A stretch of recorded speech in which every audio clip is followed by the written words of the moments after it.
asalaamaaleykum mbokk yi déglu dal leen nag jàmm démb réewum France daal dinay dëggal boppam ci jàppale gi nga xam ne nag pare na ngir jàppale ko waa Palestine ndaxte ñoom daal dinañuy xamle ne nangu nañu nag ne état de Palestine am na uculikaay bii di si quotidien di ñu xamal ne démb la ko njiitu réewum France di Emmanuel Macron daal di xamle ba muy teewee nag ci li nga xam ne moom mooy assemblée générale bu ONU uculikaay bii di si quotidien di ñu xamal ne ci discours bi nga xam ne kon moom la kii di Emmanuel Macron daal di fësal ñoom la ñu bëgg moom mooy jàmm am ci diggante Israël ak tamit Palestine rax ci dolli ñoom ñuy xamle ne France dafa yàgg wone ab péeteem ci li nga xam ne nag moom moo xew fa li nga xam ne moom mooy ca Proche-Orient. Emmanuel Macron gis nag ne fu mu nekk nii jàmm jot na ngir ñu daal di koy indi ci diggante ñaari dëkk yooyu ñu dakkal nag xeex bi nga xam ne ma ngay faat ay nit yu bëri foofu nga xam ne kon moom mooy ca Gaza autolikaay bii di si quotidien dañ ci yokk di ñu xamal ne njiitu réewum Sénégal di Bassirou Diomaye Diakhar Faye moom it teewee woon na nag ci wàllu ndaje boobu yëkkati na sax ay kaddu yoo xam ne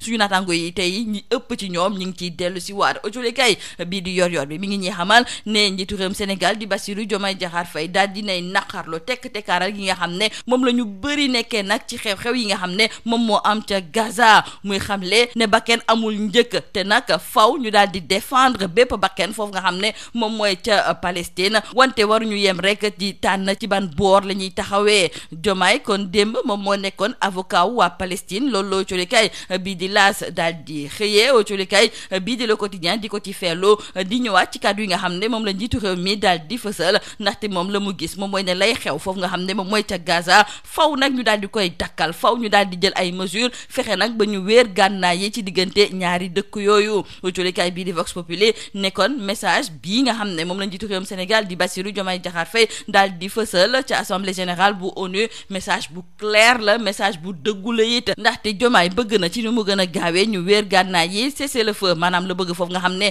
moom mooy ci diggante ñaari réew yi ngir fexe nag ba xeex bi daal di jeex tàkk colikaay bii di critique nekkoon njiitu réewum Sénégal bëgg na nag ñu daal di indi ab solution bu am solo jëmale ko nag ci xeex bi nga xam ne moom moo am foofu nga xam ne moom mooy ci diggante Israël ak Palestine colikaay bii di Point Actu moo ñuy yëgal tamit nekk fi nekkoon njiitu réewum Sénégal di Macky Sall moom teewe woon na tamit ci wàllu ndaje boobu colikaay bi sax di laajte ne Macky moom ma ngay tamambaalu di dem fu ko neex te boobu fekk na nag ne am na ay mbir yoo xam ne ñu ngi koy waaj a teg ci ndoddam wala boog teg nañ ko ci ndoddu doomam bi di Amadou Sall moom mi nga xam ne dafa fëx li ko dalee weeru mai ba léegi culikaay bi di direct ñëw sax moom Macky mi nga xam ne fu ko neex lay dem loolu moom daf ko sax jaaxal ba muy laajte ndax Macky fu mu nekk ni moom kenn du ko sonal ci li nga xam ne kon moom la ñu koy joxoñ baaraamu tuuma maanaam daal na mu doxalee ci bopp réew mi ci diirub fukki at ak ñaar ci wàllu kaaraange ak tamit ci wàllu koom-koom rax ci dolli doomam bii di Amadou Sall moom mi nga xam ne dugal nañ ko nag ci wàllu blanchiment moom sax convocation bi ko juge bi jox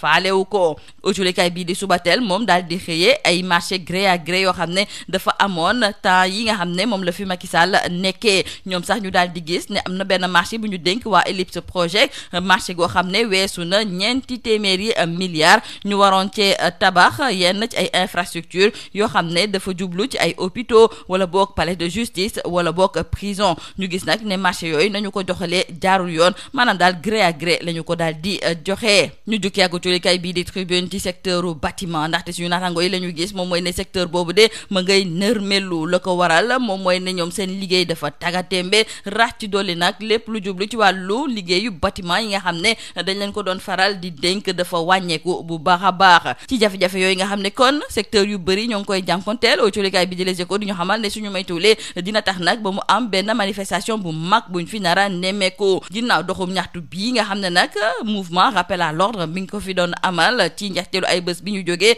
dina amaat beneen boo xam ne kon dinañ ko fi taxawal te loolu yëpp li leen tax a jóg moom mooy jàmmarloo ak ki nga xam ne de moom mooy Ousmane Sonko loolu ñoo culikaay bi di Les Échos di xamal jeexale ko culikaay bi di Libération mi ngi ñuy xamal ne directeur bu école primaire Bettenty 1 di Ousmane Seydi moom de teg nañu ko loxo la ñu koy tuumaal moom mooy ne bokk na ci ñi nga xam ne dañuy daal di jël ay nit di leen dugal ci ab gaal ngir yóbbu leen ca Barça culikaay bi di Libération mi ngi ñu xamal ne kii di Ousmane Seydi moom ca xaaju guddi la ñu ko bett fa li nga xam ne moom mooy ca quai bu Missirah mu doon jël ci lu tolloog fukk ak juróom-benn nit di leen dugal ci ab gaal ngir ñu war a mun a dem ba ñu ko tegee loxo nag daal di ne xamle ne moom du ci dara moom dañu ko may rek benn place ngir mu daal di ci yóbbu jarbaatam wante moom du moom mooy faral di yóbbu nit ñi lii moo nekkoon mbokk yi li ngeen dafa si biir ëcculikaay ñu leen di ñaanaan njeextalu bës ak jàmm. Mesdames et messieurs, bonjour, c'est fait. La France reconnaît l'État de Palestine. Nos confrères du journal Le Sud Quotidien nous font savoir qu'hier, le président Emmanuel Macron, dans un discours solennel lors de l'Assemblée générale des Nations Unies, a justifié cette décision de reconnaître l'État de Palestine comme un geste pour la paix entre le peuple israélien et le peuple palestinien, insistant sur l'engagement historique de la France au Proche-Orient et sur la responsabilité qui pèse sur la communauté internationale. Et Emmanuel Macron a averti que le temps de la paix est venu car nous sommes à quelques instants de ne plus pouvoir la saisir, évoquant les massacres à Gaza, les populations en fuite et la nécessité d'un cessez-le-feu immédiat. Il a plaidé pour préserver la possibilité d'une solution à deux États, Israël et la Palestine, vivant côte à côte en paix et en sécurité. Signalons également avec nos confrères du journal Le Sud Quotidien que le président de la République, Bassirou Diomaye Diakhar Faye, a lui aussi pris part au 80e anniversaire de l'ONU. Et la participation du Sénégal, selon la présidence de la République, symbolise l'attachement constant du Sénégal aux valeurs du multilatéralisme et du dialogue des nations. Dans le journal Yoor bi, nos confrères d'ajouter que le président Bassirou Diomaye Diakhar Faye, lors de la 80e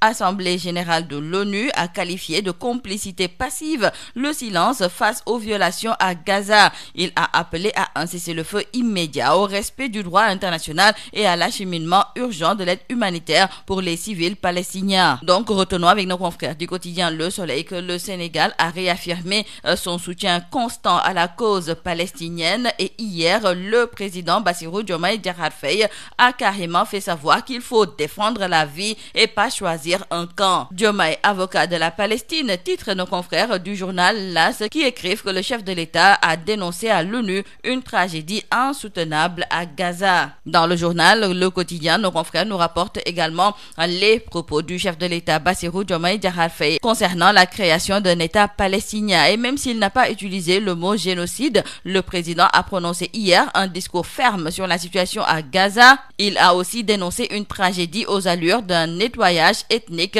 appelé la communauté à agir et à un cessez-le-feu immédiat et durable. Le chef de l'État sénégalais, nous disent toujours nos confrères du journal Vox Populi, trouve que l'occupation au niveau de la Palestine doit cesser car la souffrance des Sénégalais doit cesser. Il faut travailler à un cessez-le-feu immédiat et Israël doit arrêter ses bombardements et autoriser l'acheminement de l'aide humanitaire par l'ONU. Nos confrères d'ajouter que Diomaye a délivré hier un message clair et ferme à la tribune de l'ONU. Il faut aussi noter avec nos confrères du journal Le Point Actu que l'ancien chef de l'État, Macky Sall, participe également à cette assemblée générale. Et à New York, nos confrères du journal Point Actu trouvent que l'ancien chef de l'État a retrouvé la chaleur militante de ses proches. Et il faut dire que l'intense activité de Macky Sall coïncide avec un contexte judiciaire explosif impliquant son fils Amadou Sall en fuite depuis mai dernier. D'ailleurs, dans le journal Direct News, nos confrères se demandent si Macky Sall serait intouchable.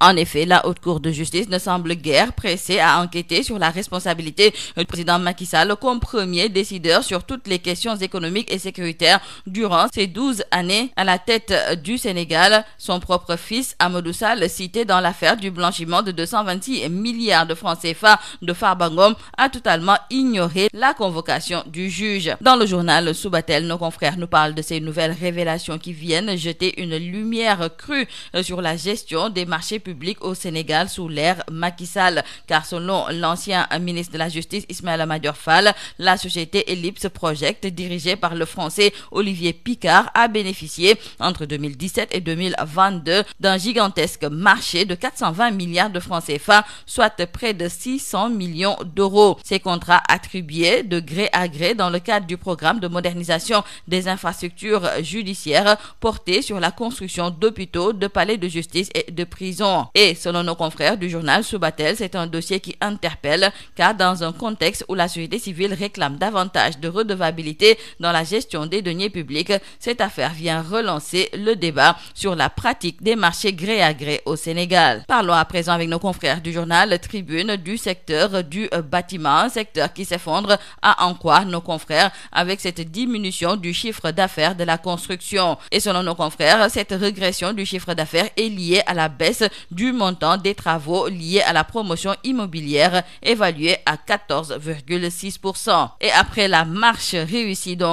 du mouvement Rappel à l'ordre, l'on nous signale dans le journal Les Échos que l'on s'achemine vers un autre grand rassemblement pour faire face à Ousmane Sonko. Une initiative prise par plusieurs partis, mouvements et personnalités indépendantes. Et l'objectif, c'est d'offrir au pays une gouvernance alternative, un projet qui s'inspire des assises nationales. Terminons par nos confrères du journal Libération qui nous parle du directeur de l'école primaire Bettenty 1 qui a été surpris nuitamment au niveau du quai de Missirah en train de charger 16 candidats dans une pirogue. Déféré hier au parquet financier, le mis en cause soutient que les organisateurs lui avaient offert une place pour son neveu après avoir fait voyager par pirogue son fils et un neveu de sa femme. Donc Ousmane Seydi était à la fois recruteur mais aussi passeur. C'est tout à vos journaux et très bonne lecture.